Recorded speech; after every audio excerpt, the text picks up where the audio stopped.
Level 1. The Wasteful. This is not about goals and assists. This is about what happens when a player receives the ball, faces a defender, and decides to go past them. The imbalance it creates, the chaos it leaves behind. And it starts with two players who, for very different reasons, don't create any of it. Erling Haaland, the best striker on the planet. 300 career goals before turning 25. And a level 1 dribbler. Haaland doesn't dribble because he doesn't need to. His game is movement, timing, positioning, and finishing. When he receives the ball in space, he runs in a straight line. When a defender stands in front of him, he lays it off or uses his body. He scores hat-tricks without completing a single take-on. Dribbling isn't in the blueprint. That's one type of level 1, a player whose brilliance exists in a completely different dimension. The other type is more complicated. Alejandro Garnacho. When he came through Manchester United's academy, there was genuine excitement. He won the FA Youth Cup in 2022, picked up the Jimmy Murphy Young Player of the Year award, and when he broke into the first team, he looked like he belonged. Direct, fearless, willing to run at defenders when the rest of the team wouldn't. The late winner against Fulham. The goal against Real Sociedad. At 18, attacking fullbacks with the kind of confidence that made Old Trafford believe he was the next big thing. Then it stalled. In the 2024-25 season, he had the worst dribble success rate in the Premier League among regular dribblers, completing fewer than 3 in 10 attempts. Chelsea signed him for £40 million in August 2025. He can still produce moments, but the dribbling that looked so exciting at 18 has become predictable at 21. Step-overs into dead ends. Tricks that don't go anywhere. He's young enough to change that. Right now, he hasn't. Two types of level 1. The player who doesn't need to, and the player who hasn't figured it out yet. Level 2. The predictable. Jesus Navas. Lightning fast, right-footed, hugged the touchline. At Manchester City from 2013 to 2017, the pattern never changed. Receive wide right, knock it past the left back, sprint to the byline, cross. He scored 4 Premier League goals in his first season, then essentially stopped. He never added to that tally across 3 more years at the club. Faced an open goal on his weaker foot and sliced it wide. Guardiola eventually converted him to right back because the dribble had become so one-note that the only way to use his pace was from a deeper position. Navas won a World Cup, won the Premier League, won 4 Europa Leagues with Sevilla, over 700 career matches. The pace and his overall quality was good. The dribbling was limited. Aaron Lennon. A decade at Tottenham built on one attribute. Receive on the right, knock the ball forward, chase it, cross. Never scored more than 5 Premier League goals in a season. 364 appearances for Spurs, 30 goals. PFA Young Player of the Year nominee, England international, played at a World Cup. But nothing evolved. No cutting inside, no goal threat. Defenders planned for it, contained it, and Lennon never found an answer. Level 3. The effective dribbler. Arjen Robben and Adama Traore on the same level. Let that sink in. Robben's entire career was one move. Right wing, cut inside, left foot, shoot. Over 200 career goals. More than 150 assists. 30 trophies. He scored the winner in the 2013 Champions League final against Dortmund, doing exactly what every person in the stadium knew he was going to do. Left-backs would try to lead him outwards, and he'll still move inwards and curl it past the keeper. Traore's entire career has been raw power. 6.1 completed take-ons per 90 minutes across his peak. Nobody in Premier League history comes close. He completed almost twice as many dribbles as the next player in multiple campaigns. At Wolves under Nuno, his carries triggered the entire counter-attacking system. The club recorded the most successful fast breaks in the league, and most of them started with Traoré receiving the ball wide and running at someone. Against Norwich, he drew 4 defenders toward him on a single carry, freeing Jimenez completely. The pair combined for 6 Premier League goals that season. Career total: over 450 appearances, fewer than 20 league goals. This season, 0 goals across 18 Premier League appearances. So how are they the same level? Because this isn't ranking attackers' output, it's ranking dribblers. Robben's cut inside forced entire backlines to shift. Traoré's carries drew double teams and opened space for everyone around him. The dribble worked. What each of them did afterward is a different conversation. Level 4. The problem. Paul Pogba.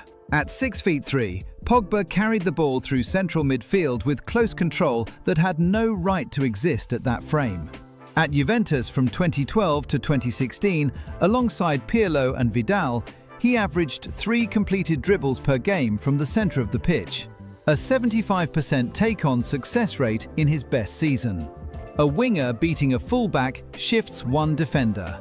A central midfielder dribbling through the middle of the park drags the entire defensive block with him.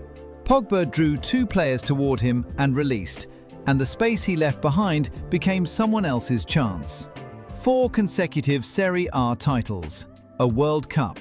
When he left Juventus and lost the structure around him at Manchester United, the dribble still existed, but the platform to use it disappeared. That doesn't change what the dribble was. Gareth Bale. At Tottenham between 2010 and 2013, Bale was a problem nobody solved. The hat-trick against Inter Milan at the San Siro, he was 21, playing on the left, and Maicon, one of the best right-backs in the world, couldn't get near him. Bale didn't need stepovers or tricks. He just ran at defenders with a combination of pace and power that made the contest feel unfair. He could go outside down the line or cut inside onto his right foot, and the acceleration was so violent that knowing which direction he was going didn't help. The Copa del Rey final goal against Barcelona in 2014. Running off the pitch to get past Marc Bartra from the halfway line and finishing is one of the most iconic solo goals in the history of the sport. Injuries at Real Madrid shortened the peak, and the dribble faded earlier than it should have. But between 2011 and 2016, facing Bale in a one-on-one was a problem with no good answer. Moussa Dembélé. The highest take-on completion rate among all high-volume dribblers tracked across Europe's top 5 leagues over a 10-year Opta sample. 78.1%. At Tottenham, opposing midfielders would commit to the tackle, make contact, and somehow still not have the ball. Dembélé didn't use pace, didn't use tricks. He just moved forward with the ball glued to his feet and let defenders bounce off him. Jan Vertonghen once said the best player he'd ever played with wasn't Messi or Ronaldo, it was Dembélé. The final ball rarely came. The carry itself was the weapon, and every midfielder in the Premier League who had to face it knew they had a problem. Level 5. The nightmare. Ribéry and Robben were partners at Bayern for a decade. Robben is level 3. Frank Ribéry is here. The difference was dimension. Robben had one move. Ribéry could go either direction, at any speed, from a standing start or at full sprint. The low center of gravity let him change direction while defenders were still planting their feet. Bundesliga fullbacks spent entire pre-match preparations on Ribéry specifically, and still couldn't contain him. The Ballon d'Or debate with Messi and Ronaldo in 2013 wasn't a courtesy. It was earned. Kylian Mbappé. A different kind of nightmare. Not built on close control or trickery, but on acceleration that turns a half yard of space into a clear run at goal. Defenders give him room because closing the gap means getting beaten. Sitting off means watching him carry the ball 30 meters into the box. There's no correct answer. Among high-volume dribblers tracked by Opta, Mbappé converts dribbles into goals or assists at one of the highest rates in modern football. Because when he beats his man, it doesn't end with a cross, it ends with a shot. Vinicius Jr. When he receives the ball on the left and faces a fullback, the defender has already lost. Press him and he has the pace to go past. Sit off and he has the skill to create the angle anyway. The result is hesitation. Hesitation against Vinicius means the defensive line is already unbalanced. He completed more successful dribbles than any other player in La Liga last season. Champions League finals decided by runs that started with a defender backing off because he remembered what happened last time. And then there's Antonio Nusa, a 20-year-old Norwegian, RB Leipzig's number 7. Take-on numbers in the top 1% globally at Club Brugge. 8.45 attempted per 90, 4.3 successful, 6.67 progressive carries per 90. Can go inside or outside, off either wing, which most wingers at this level simply can't do. For Norway, 3 goals and 3 assists in 6 Nations League matches, 2 goals and 3 assists in the World Cup qualifying. Asked by Norwegian media to describe his game, one sentence: "I like to create chaos." He's not a level 5 career, but the dribble is already there. Level 6, the phenomenon. The 4 players here didn't just beat their man, they made defenders look like they'd never played football at all. Eden Hazard at Chelsea. Across 7 Premier League seasons, nobody attempted more dribbles, completed more dribbles, created more chances, or drew more fouls. Nobody. The numbers back it up. 909 completed dribbles out of 1,441 attempts. 595 chances created, 638 fouls drawn, all more than any other player in the competition during those years. He completed 180 dribbles in the 2014-15 title season. Only one player has ever recorded a higher single-season total since Opta started tracking. He was named Player of the Match in 25% of his league appearances. In 1 in 4 games, the best player on the pitch was Hazard. In his final Chelsea season, 16 goals, 15 assists. Only the 4th player in Premier League history to reach 15 in both categories. And he did all of it under Mourinho and Conte, 2 of the most defensive managers in Premier League history. Hazard didn't just survive a system where he was being asked to track back and defend. He made everyone forget he was supposed to. Thierry Henry. Watch the second goal of his hat-trick against Liverpool in April 2004. He picks the ball up near the halfway line and carries it directly through the centre of the pitch, past 3 Liverpool players, into the box and finishes. That carry, at that pace, with that control, through the middle of the park against a team of that calibre, is level 6. Henry didn't dribble like a winger. He dribbled like a striker who had decided the quickest route to goal was straight through every defender between him and the net. 175 Premier League goals. A significant number of them started with a carry that covered 30, 40, 50 metres. Cristiano Ronaldo in the years before the evolution. At Manchester United from 2003 to 2009, as well as the earliest Real Madrid years, the stepovers weren't just decoration. They eventually became functional tools that put fullbacks on the ground. He could go outside, cut inside, shoot from distance, or drive to the byline. In 2007-2008, 42 goals, Champions League, Ballon d'Or. The dribble was central to everything. As he aged, Ronaldo consciously replaced dribbling with positioning, movement, and heading. That's actually what separates him from level 7. The dribble was part of his peak. It wasn't the entirety of it. Ronaldo Nazario. At Barcelona in 1996-97, 47 goals in 49 matches. At the 2002 World Cup, 8 goals and the Golden Boot. The dribble wasn't tricks.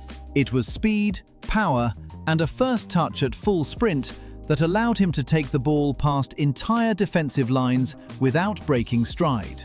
The knee injuries cut short what could have been the longest stay at the top of this entire list. Even after the surgeries, even at Real Madrid, carrying weight he didn't have at 20, the old acceleration would surface for a second and a defender would be standing completely still, watching the ball disappear. Level 7. The impossible. Neymar. Other professionals cannot replicate his skill moves. That's not an exaggeration. The elastico at full match speed. The rainbow flick in a Champions League knockout match. The ability to chain 2 or 3 moves together in a single touch sequence and leave multiple defenders committed to a direction he was never going.